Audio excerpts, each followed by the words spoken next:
Մկրատը վերցնենք այդ կտրենք,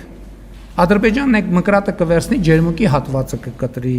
կվերցնի տավուշի բերքաբերի հատվածը կկտրի եւ տենց ուրիշ հատվածներ։ Փաշինյանը երեք այս թեզը նետեց դաշտ, ավելի մեծ մտահոգություններ առաջացնելով սպասվող նոր տարածքային զիջումների վերաբերյալ։ Մանավանդ, որ Ադրբեջանի արտգործնախարարը նորից խոսեց անկլավների հարցը սահմանազատման արդյունքում լուծելու մասին։ Եթե մինչև հիմա Փաշինյանը հավաստիացնում էր, որ անկլավային համարվող տարածքները զիջելու դիմաց անպայման Արցվաշենն է հետ բերելու, ապա հիմա դրանք նույն հարթության մեջ է դնում Ջերմուկի եւ Ադրբեջանի կողմից օկուպացված մյուս տարածքների հետ։ Եթե մենք ասենք, գիտեք, ինչ չէ, այդ քարտեզում կա, բայց դա մեզ չի հետաքրքրում, մենք դրանով Ադրբեջանին հնարավորություն կտանք ասելու, որ հա Ջերմուկի տարածքը քարտեզում կա, բայց դա մեզ չի հետաքրքրում, որովհետեւ մեր բանի տակ է, մեր կոնտրոլի տակ է։ Ալիևը որոշումը կայացնում է, պարտադրում է Նիկոլ Փաշինյանին, Նիկոլ Փաշինյանը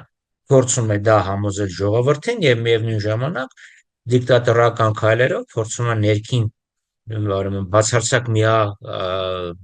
իշխանություն հաստատել, որպեսզի դեմ որևէ մեկը չհանդգնի բողոքի։ Հայաստան դաշինքի падգամավոր Արթուր Խաչատրյանն ընդգծում է 2021-22 թվականներին Ադրբեջանի կողմից օկուպացված հայկական տարածքները ոչ իրավական, ոչ էլ քաղաքական տեսանկյունից որևէ կապ չունեն անկլավային համարվող տարածքների հետ, որոնց խնդիրը արհեստականորեն խորհրդային քարտեզներից է գալիս։ Կարծեմ բոլորիս համար հասկանալի է, թե ինչ տեղի կունենա, եթե ադրբեջանցիները վերադառնան Տիգրանաշեն, որը հին հայկական քարքեն է, իրենք ինչ-որ մի պահի ստանալով այդ տարածքը սովետի ժամանակ վերածվեցին, աղճատեցին, դարձեցին քարքի։ Սա է իրականություն։ Հիմա տեսեք, ինքը դա բերում կապում է Ջերմուկի հետ։ Ջերմուկը սահմանազատման եւ սահմանագծման խնդիր չէ։ Դա բացահայտ օկուպացիայի պատերազմով Նիկոլ Փաշինյանի օրոք ադրբեջանցիները հարձակվեցին, գրավեցին Ջերմուկը, Սև լիճը։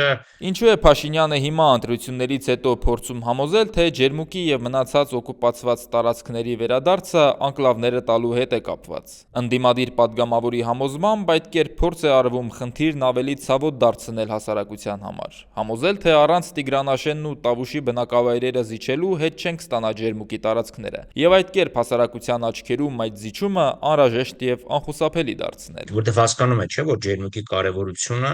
շատ ավելի մեծ է։ Եվ ուղղակի փորձում եմ ասում ավելի ցավոտ դարձնել այդ հարցը։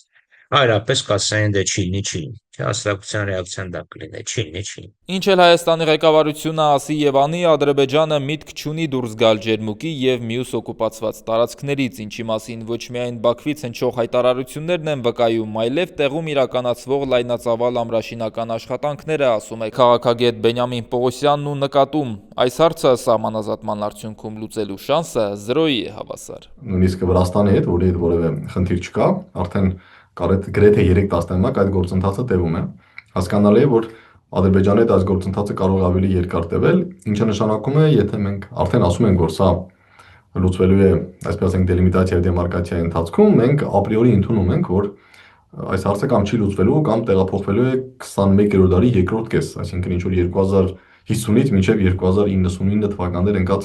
ժամանակահատվածում, որը հասկանալի է, այսպես ասենք, շատ հեռավոր ապագա է։ Փաշինյանը շատ լավ հասկանում է սա եւ հիմա անկլավների հարցը կապելով Ջերմուկի տարածքների հետ փորձում է ինչ-որ պատասխան տալ իրեն անդադար տրվող անհարմար հարցերին, կարծում է քաղաքագետը։ Փորձում են այս խնդրի չլուծվելու կամ պատճառներ բերել կամ այսպես ասենք փորձել դիմադրել այն ճնշմանը, որտեղ գիտենք, որ անդադ արվում են հարցադրումներ։ Օրինակ, երբ է ավարտվելու Հայաստանի տարածքների օկուպացիան։ Շատ լավ հասկանալով, որ դա տասնամյակներ առնվազն չի ավարտվելու կամ գուցե հարյուրամյակներ չի ավարտվելու, փորձում են, այսպես ասենք, բերել պատճառներ կամ ստեղծել փոխկապակցվածություններ, որոնք ինչ որտեղ կբացատրեն, թե հարցերը չեն լուծվում, որովհետև անկլավների խնդիր կա, որովհետև։ Այդուհանդերձ, եթե բանը հասնի Տիգրանաշենն ու Տավուշում անկլավային համարվող գյուղերն Ադրբեջանին տալուն կամ տարածքային ինչ-որ փոխանակումներ անելուն, Փաշինյանը խոստանում է առաջնորդվել սահմանադրությամբ նախատեսված կարգով, իսկ ըստ մայրօրենքի նման հարցերը կարող են լուծվել բացառապես հանրաքվեի ճանապարհով։ Գիրանցի դեպքում, սակայն, այդպես չեղավ։